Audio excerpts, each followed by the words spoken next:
Section 38 of the Crimes Act, 1958. A person must not commit rape.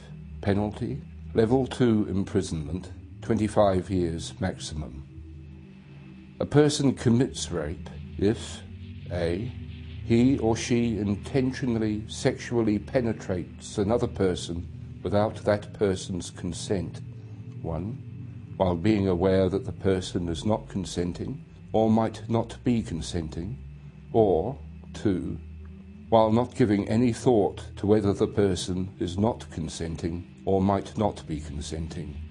Or B. After sexual penetration, he or she does not withdraw from a person who is not consenting on becoming aware that the person is not consenting or might not be consenting.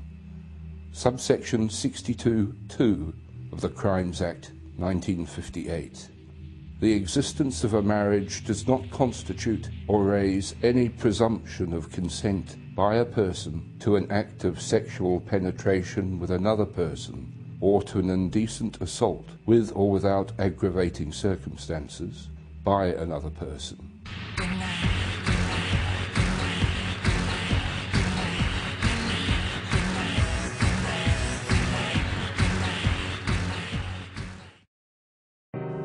He ended up raping me and was raping me before I even realised that's what it was. I don't know a lot about sex, only what I was told to do. Shut up and take it. A sentence I know very well. I could predict it or avoid it, and all those damn things that you have to do. And you shouldn't have to do them, ever. I would say, you're hurting me, I'm dry, to no avail. I was being abused, but because of early abuse, I have a high pain tolerance. I didn't know. For 3 or 4 days, I was just so bruised and swollen, and I'd say, I can't do that again. I didn't understand why. Then I told him, you can't do this to me, and he still did it. For some reason, everything I told him not to do, he just did. When you tell him it's hurting, and he keeps going. And he just flipped me over like I was a lightweight. That act in itself was so strong. For him to pick up my 60 kilograms and just flip me and then ram me was just a flash. He bloody crippled me, and then he told my daughter the next day, I hurt your mum last night. I was 20 and a new mother and knew nothing, really nothing about life. I lived 1,000 miles from home. It was only 4 weeks after my daughter was born that he did it. I went for my postnatal checkup, and it was actually my gynecologist who said to me when he was doing an examination, I remember him quite vividly standing at the end of the table, and he stepped back and he went, oh my God. And he looked at me and he didn't quite know what to say. He said to me, what's happened here? And I said, I don't know what you're talking about, because my husband was out in the waiting room. And he said, I need you to tell me what's been going on here. You're cut from every angle, right through your vagina, right through the outer layers. You look like you've been attacked with a razor blade. You've got at least 200 open wounds. And I said, I don't know what you're talking about. And with that he said, I think he offered to help. I'm not quite sure, but I was just so terrified. And he said, well, I'll give you something. And I said to him, the pain is unbearable. I can't tell you. The pain is unbearable. It happened continually from the 4th week after I had my daughter. He raped me 4 times in those 2 weeks, then continuously for 4 years. My son was conceived that way. I was possessed, not loved. He'd been so emotionally violent, so controlling, and that continues despite the marriage being over.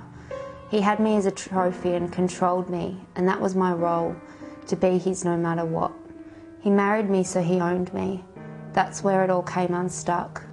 As the story goes, 6 weeks after we were married, I broke my ankle.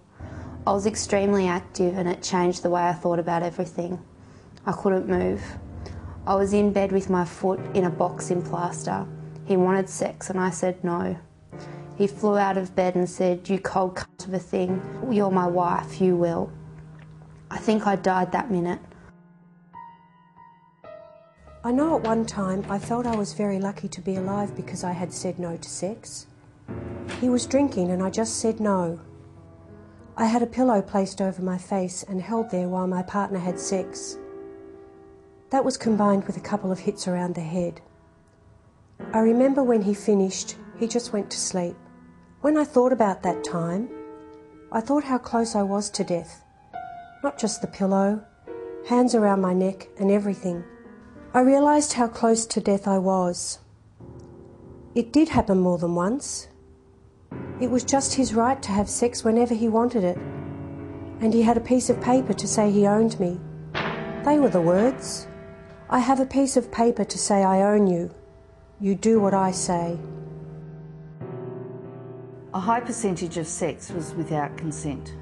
Twice a day he would want sex and was never ever satisfied. I had no mind worth acknowledging. What I call rape in front of a porno made my whole body sore the next day, trying to keep him off. I consider rape when someone's manhandled, dragged you, and no matter what you do, you can't get him off. And you don't want what's happening, and you feel like a ton of shit.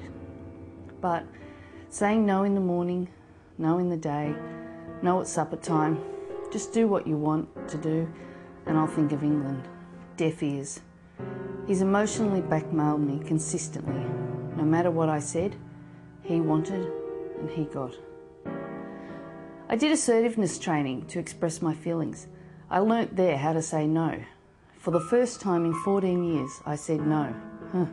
So much for assertiveness training skills. He raped me. It happened somewhere between the ages of 17 and 20. I hadn't been married long. I was married at 16 and a half and I was still a kid. I can remember the night perfectly, but I can't remember exactly when it was.